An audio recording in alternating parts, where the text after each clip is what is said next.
Welcome back. Here we are, 2014 Chevy Cruze. Yep, that should explain everything right there. We do have another issue with the Cruze. They're known for issues. You can see there that my belt is off.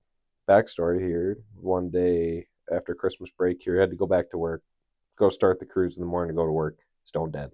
Grab my jump pack, jump it. As I'm driving to work, jump pack's in the back seat. I'm driving to work, and I could see that the radio screen was off. Radio was stuck on a station. Volume was stuck. Couldn't operate the wipers. All kinds of random electrical stuff. I'm thinking, oh boy, here we go.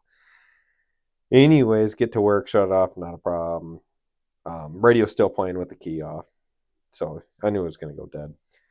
But I jump it after work, drive her back home. I did some research throughout the day. If you do have this type of issue, unhook the battery for like half hour, let it completely drain, hook it back up. It did take care of that. I changed oil in the meantime, and then I started it, backed out of the shop, and the belt started squealing right there. And I'm thinking, a little bit of oil, a little bit of water, who knows, it's melting off here. Get into the house garage, and it is just screaming. So I grabbed my flashlight, opened the hood.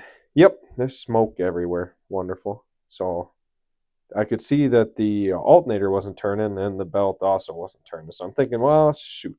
Locked up alternator, signs of electrical issues. Pulling the shop here. You can see I am pulling the belt off here. You're going to see the belt in just a second. Turns out the alternator's fine. Everything, I did check all the pulleys once I pulled this off. Everything was fine. Foreshadowing here, the tensioner apparently was not fine. I hadn't seen anything like this. I'll show you when we get to that part of the video on how this tensioner is set up, so you know what to look out for too. Because I put the new belt on in this video, you'll see, and everything aligned fine, and it all worked out just fine. But as soon as it got started up, and it kind of tweaked that tensioner because the bushings were bad, and smoked the second belt.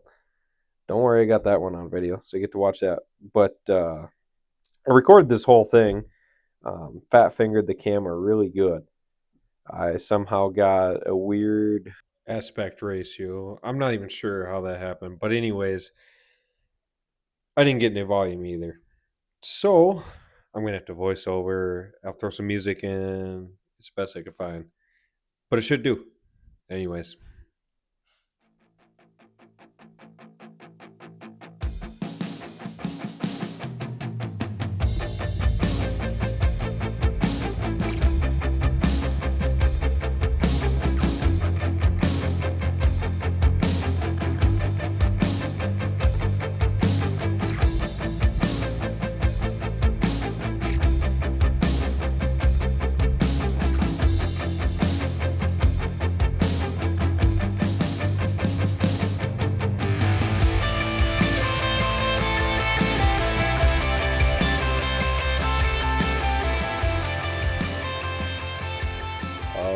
We got the belt off. So the belt is off. You can see the spring down in there. That tensioner has two bushings, that bolt right on top there. Basically what had happened is the bushings went bad. The spring kind of cockeyed on there, and I just thought that was from me cutting the belt. So I popped the spring back on with a big screwdriver, got the new belt all on. And what I should have done is, if you look down on the valve cover straight at that pulley, you could have seen that it was probably cocked a little bit, them bushings being bad. I couldn't tell once I put the belt on because the belt kind of straightened that, kind of made it centered. So on an easy mistake, I should have known better, should have double checked. But hey, you live and you learn. That's all we can do.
There she is, the old belt shredder. Anyways, you can see the belt here. I caught it before it finally went, but you can see that spring's all kind of like messed up. It's not in a straight line. That's what's going on. It's pushing on the bushings, then it's shredding the belt. Like right now, I can't even get the belt out. It's pinned so hard. So what I'm doing here is I'm taking a pry bar just to force that spring off the holder. You should see it pop out here, and then all I'm going to do is take this stuff out.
And so you can see there was one bolt underneath that alternator there. And then there's one bolt. You can see the two bushings here, this long bolt that I'm showing you. And that's actually one bad of them two bushings. And then right where my thumb is where the idler would actually bolt onto. So anyways, here's a new one. You can see it comes with a little pin. That's what actually releases tension. Now this was kind of hard to get in here. Um, as I'm throwing it in, the trick that I did find is that top bolt with the two bushings, the long one, you have to thread that in all the way first. So you can see I'm going to come down in here with it. And I struggle for a little bit. I just put it in there a couple threads and I was trying to get the bottom one on. But you actually got to put it all the way in so that the idler pulley can clear the uh, front engine mount. So you put it all the way in, and then you put the bottom bolt. Obviously, you can't tighten it all the way, so you can kind of pivot it. But you can see here, once I got it all the way in, then I was able to move to the bottom bolt and get that one in, um, which allowed me then to actually run the tensioner like it should be able to. So basically, all I got to do is bolt these two together and then put my wrench back in there, pull on the tensioner so I can get the belt on. I still had to put some tension on it and then pull that little pin. Should put the tension back on, bolt this thing back together, and hopefully it works out. See how it goes.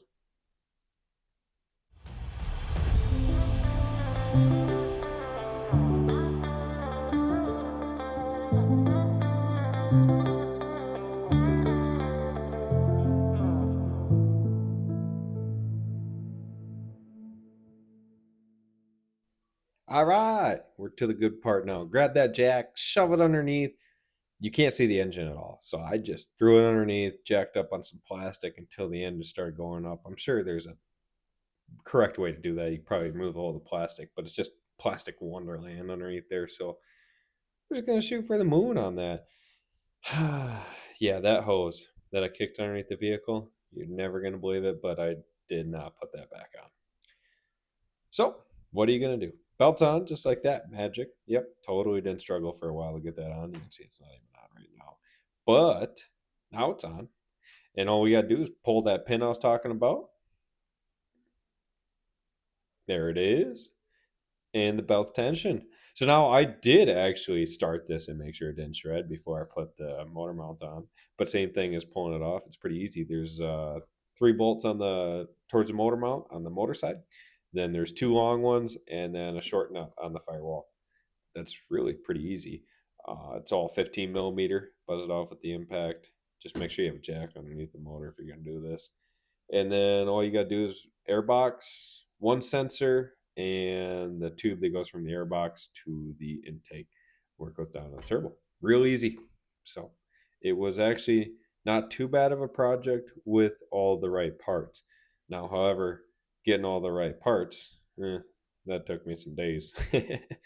But it all worked out, and I did learn I should be double checking that. So if you run into this on a cruise, probably the common problem would be my guess. Seems like a pretty chintzy um, bracket. I don't like how they have two rubber bushings on this. I'm not sure why you do that instead of just one sleeve or something like that. That would make more sense in my mind. But, anyways, it's actually back together. I have run it to work and it's come back. No issues so far. Of course, we still have a check engine light because it wouldn't be a 2014 Chevy Cruze without a check engine light. I'm sure the turbo is pretty weak.